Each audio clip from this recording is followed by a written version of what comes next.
Hi అండి. అందరూ ఎలా ఉన్నారు? బాగున్నారా? అందరూ బాగుండాలి, ఆరోగ్యంగా ఉండాలని కోరుకుంటున్నాను. మేము కూడా చాలా చాలా బాగున్నామండి. Welcome back to Bhavani Dasari vlogs. మన ఛానల్ ఎవరైనా ఫస్ట్ టైం చూస్తున్నట్లయితే తప్పకుండా ఛానల్ని సబ్స్క్రైబ్ చేసుకోండి. అలాగే ఈ వ్లాగ్ మీకు నచ్చినట్లయితే లైక్ చేయండి, షేర్ చేయండి, కామెంట్ చేయండి. సో ఫ్రెండ్స్, ఈరోజు వ్లాగ్ ఏంటనేది మీకు థంబ్నెయిల్ చూస్తేనే అర్థమైపోయింది కదా. సో అదేనండి, నేను స్టిచ్ చేసిన ఒక బ్లౌజ్ అయితే మీతో షేర్ చేసుకోబోతున్నాను. అలాగే నా డే రొటీన్లో కొన్ని విషయాలు కూడా మీతో షేర్ చేసుకుంటాను. సో ఇక్కడ వచ్చేసి మా వారు వాకింగ్ స్టార్ట్ చేశారనమాట మార్నింగ్. నా వాకింగ్ అయితే కంప్లీట్ అయిపోయింది. ఇక తను కూడా వాకింగ్ చేసేస్తున్నారు. మార్నింగ్ వాకింగ్ అవన్నీ కంప్లీట్ చేసుకున్న తర్వాత మా వారు బ్రేక్ఫాస్ట్ చేసేసి ఆఫీస్కి వెళ్ళిపోయారు. అలాగే మా అబ్బాయి కూడా స్కూల్కి వెళ్ళిపోయాడు. ఇక్కడ నేను బ్రేక్ఫాస్ట్ చేస్తున్నానండి. ఈరోజు వచ్చేసి నేను గోధుమ రవ్వతో ఉప్మా ప్రిపేర్ చేశాను. సో మా అబ్బాయి మా వారు ఇద్దరు కూడా షుగర్ వేసుకుని తింటారనమాట. నాకైతే షుగర్ వేసుకుని తినడం ఇష్టం ఉండదండి. సో నేనైతే పల్లీ చట్నీ ఉంటే కొద్దిగా అది వేసుకుని తింటున్నాను.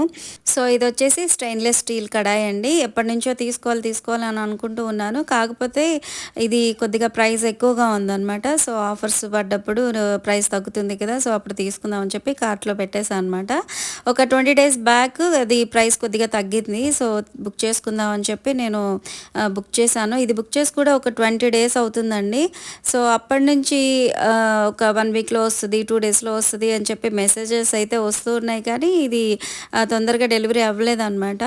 సో చాలా రోజులు వెయిట్ చేయించారనమాట. కొన్నిసార్లు అయితే అసలు ఆర్డర్ క్యాన్సిల్ చేసేసేయండి అన్నట్టుగా మెసేజెస్, కాల్స్ కూడా వచ్చాయి.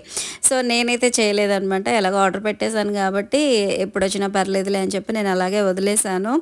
సో మొత్తానికైతే ఒక 2 డేస్ బ్యాక్ అయితే వచ్చింది. ఇది వచ్చేసి మెయిన్గా ఫిష్ కర్రీస్ అవి చేసుకోవడానికి బాగా యూజ్ అవుతుందని చెప్పి తీసుకున్నానండి.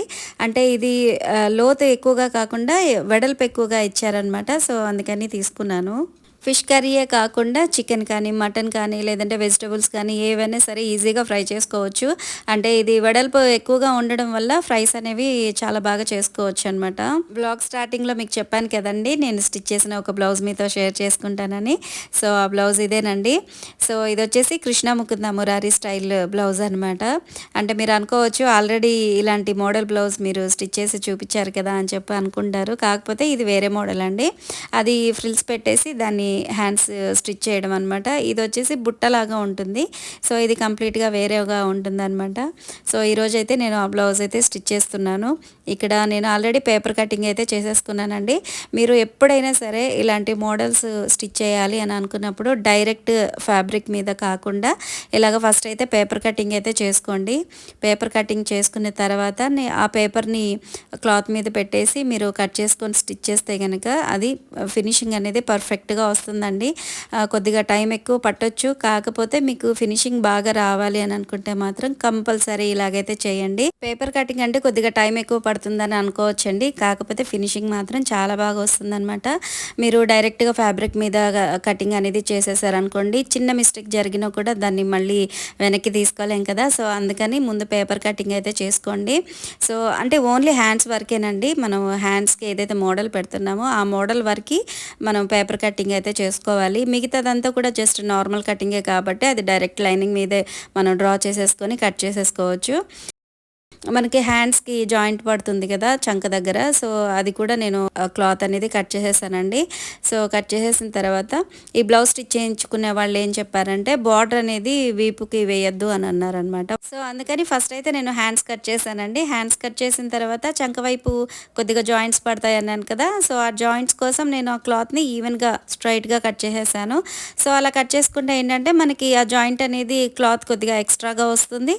ప్లస్ ఈ మెయిన్ మనకి ఏదైతే బ్యాక్ పార్ట్ ఉంటుందో అది కట్ చేసుకోవడానికి కూడా అది ఈవెన్గా ఉంటుంది అనమాట క్లాత్ అనేది.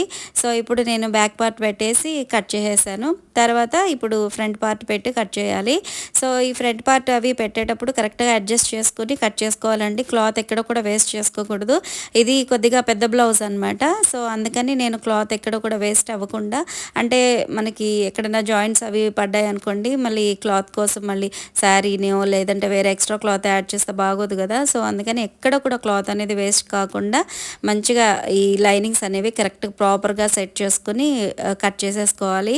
తర్వాత ఇప్పుడు మనకి ఫ్రంట్ పార్ట్ కూడా కటింగ్ కంప్లీట్ అయిపోయింది కదా. ఇప్పుడు మనకి ఏదైతే ఫ్యాబ్రిక్ మిగిలిందో అందులో నేను ఇక్కడ షేప్ పట్టీ అయితే తీసుకుంటున్నానండి. సో ఈ షేప్ పట్టీ అనేది నేను రెగ్యులర్గా కట్ చేసేలాగా కాకుండా వాళ్ళు ఇచ్చిన బ్లౌజ్ ఏదైతే ఉందో మెజర్మెంట్కి ఇచ్చిన బ్లౌజ్ సేమ్ అలాగైతే షేప్ పట్టీ నేను కట్ చేశానండి. సో ఇప్పుడు షేప్ పట్టీ కూడా కంప్లీట్ అయిపోయింది.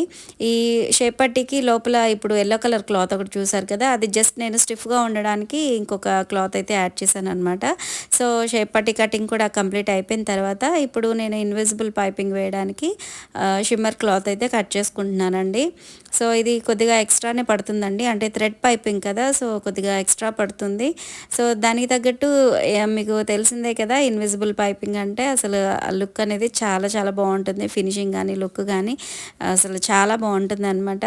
సో ఇప్పుడు బ్లౌజ్ కటింగ్ అంతా కంప్లీట్ అయిపోయిందండి. సో ఇప్పుడు వచ్చేసి మెయిన్ బ్యాక్ పార్ట్ పెట్టేసి దాని మీద ఫ్రంట్ పార్ట్ అలాగే హ్యాండ్స్ ఉంటాయి కదా, సో కట్ చేసుకున్నవి, సో అవి అలాగే షేప్ పట్టీలు అంటే మనం బ్లౌజ్ పీసెస్ ఏవైతే ఉన్నాయో అవి మొత్తం ఇలాగ సెట్ చేసేసుకొని దాన్ని రౌండ్గా ఫోల్డ్ చేసేసుకొని టై చేసేసుకోవాలండి. సో ఇలాగ మనం రౌండ్గా ఫోల్డ్ చేసి టై చేసుకోవడం వల్ల ఏంటంటే క్లాత్ అనేది అస్సలు నలగదండి. మనం స్టిచ్ చేసుకునేటప్పుడు కూడా నీట్గా ఉంటుంది అనమాట. ఇప్పుడు కట్ చేసేసి అలాగే వదిలేసి మనం స్టిచ్ చేసేటప్పుడు చూస్తే అసలు మొత్తం అది నలిగిపోయినట్టుగా ఉంటుంది. సో అందుకని ఇలాగ నీట్గా ఫోల్డ్ చేసి పక్కన పెట్టేసుకున్నారనుకోండి, సేమ్ ఇది ఈ రోల్ని మీరు ఇప్పుడు ఎలాగైతే ఫోల్డ్ చేశారో అలాగే ఒక 1 ఇయర్ ఉంచేసినా కూడా అది ఎక్కడ కూడా ఫోల్డింగ్స్ అనేది రాదనమాట. 1 ఇయర్ తర్వాత కూడా నీట్గా అది తీసేసి స్టిచ్ చేసుకోవచ్చు. సో ఫైనల్గా ఇక్కడ బ్లౌజ్ అయితే స్టిచ్చింగ్ కంప్లీట్ అయిపోయిందండి. సో ఇక్కడ చూస్తున్నారు కదా, ఇన్విజిబుల్ పైపింగ్ అయితే వేసేసాను. కొద్దిగా బ్రాడ్గా నెక్ అయితే ఉంది, అంటే డీప్ నెక్ అయితే లేదండి, నార్మల్గా నెక్ అయితే పెట్టించుకున్నారు. సో ఇక్కడ కింద వైపు కూడా కంపల్సరీ ఇట్లా ఇన్విజిబుల్ పైపింగ్ కావాలి అని చెప్పి అడిగారనమాట. సో అందుకని అంటే మామూలుగానే వేస్తాము, కాకపోతే వాళ్ళు పర్టికులర్గా అన్నారనమాట నాకు ఇష్టం అనేసి. సో అందుకని ఇక్కడ అన్ని చోట్ల మనకి ఎక్కడైతే జాయింట్స్ ఉంటాయో, ఎక్కడైతే మనము హెమ్మింగ్ చేస్తామో అక్కడంతా కూడా ఇన్విజిబుల్ పైపింగ్ వేసేసాను. సో ఈ కృష్ణ ముకుంద మురారి హ్యాండ్స్కి వచ్చేసి మెయిన్ ఇక్కడ ఏదైతే మనం క్లాత్ యాడ్ చేసామో అక్కడ కంపల్సరీ ఇలా పైపింగ్ వేస్తేనే ఆ లుక్ అనేది బాగుంటుందండి. నేను కొన్ని బ్లౌజెస్ స్టిచ్చింగ్ చూసానండి, ఈ సేమ్ ఇదే డిజైన్ని జస్ట్ నార్మల్గా ఈ కింద క్లాత్ని అంటే లైనింగ్ మెయిన్ ఫ్యాబ్రిక్ 2 జాయిన్ చేసేసి దాన్ని తిరగేసేసి ఇలాగ డిజైన్ స్టిచ్ చేసేస్తున్నారు. కానీ అలా కన్నా కూడా ఇలాగ పైపింగ్ వేసి స్టిచ్ చేస్తే అసలు చాలా బాగుంటుంది చూడడానికి. సో మొత్తానికి ఇక్కడ కృష్ణ ముకుంద మురారి స్టైల్లో బ్లౌజ్ అయితే కంప్లీట్ అయిపోయిందండి. ఇక్కడ నేను హ్యాండ్స్కి పైన వేసిన క్లాత్ ఉంది కదా, సో అది వచ్చేసి నేను శారీలో తీసుకున్నాను అనమాట. సో ఈ హ్యాండ్స్ స్టిచ్ చేయడానికి నేను శారీలో ఒక 13 ఇంచెస్ క్లాత్ అయితే ఎక్స్ట్రాగా కట్ చేసుకున్నానండి. సో 13 ఇంచెస్ అయితే కరెక్ట్గా సరిపోతుంది అనమాట, మంచిగా ఫ్రిల్స్ అయితే వస్తాయి.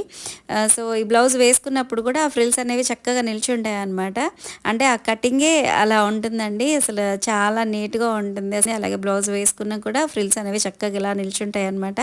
ఒకవేళ ఈ శారీ వేసుకునే వాళ్ళు ఫోటో పంపిస్తే కనుక నేను నెక్స్ట్ వీడియోస్లో కంపల్సరీ మీతో షేర్ చేసుకుంటాను. అంటే ఆ బ్లౌజ్ చూసే కన్నా కూడా వేసుకుంటే ఫిట్టింగ్ ఎలా ఉంది అనేది మెయిన్ ఇంపార్టెంట్ కదా. సో కంపల్సరీ మీతో అయితే షేర్ చేసుకుంటాను. అలాగే ఇక్కడ శారీ చూపిస్తున్నాను కదండి, ఈ శారీలోంచి నేను ఎక్స్ట్రా క్లాత్ అయితే తీసుకుని జాయిన్ చేశాను. సో శారీ క్లాత్ వేశాను కాబట్టే ఈ బ్లౌజ్కి ఇంత మంచి లుక్ వచ్చిందనమాట. సపరేట్గా వేరే క్లాత్ తీసుకుని స్టిచ్ చేసినా కూడా ఇంత మంచి లుక్ అయితే వచ్చేది కాదండి. సో నాకైతే బాగా నచ్చింది. అలాగే ఇక్కడ శారీ అలాగే బ్లౌజ్ ఈ 2 కలర్ కాంబినేషన్ కూడా చాలా బాగుందనమాట. అంటే మంచి బ్లూ కలర్కి కాంట్రాస్ట్ కలర్లో సిల్వర్ కలర్ బార్డర్ అలాగే బ్లౌజ్ ఇచ్చారు కాబట్టి అసలు చూడడానికి కూడా చాలా చాలా బాగుందనమాట. సో ఈ బ్లౌజ్ స్టిచ్చింగ్ అనేది మీకు ఎలా అనిపించిందో నాకైతే తప్పకుండా కామెంట్ చేయండి. సో ఫ్రెండ్స్, ఇదండి ఈరోజు వ్లాగ్. ఐ హోప్ మీకు నచ్చిందని అనుకుంటున్నాను. మీకు నచ్చినట్లయితే తప్పకుండా ఛానల్ని లైక్ చేయండి, షేర్ చేయండి, కామెంట్ చేయండి, అలాగే సబ్స్క్రైబ్ చేసుకోవడం అస్సలు మర్చిపోవద్దు. మరొక మంచి వ్లాగ్తో మళ్ళీ కలుద్దాం. Thanks for watching.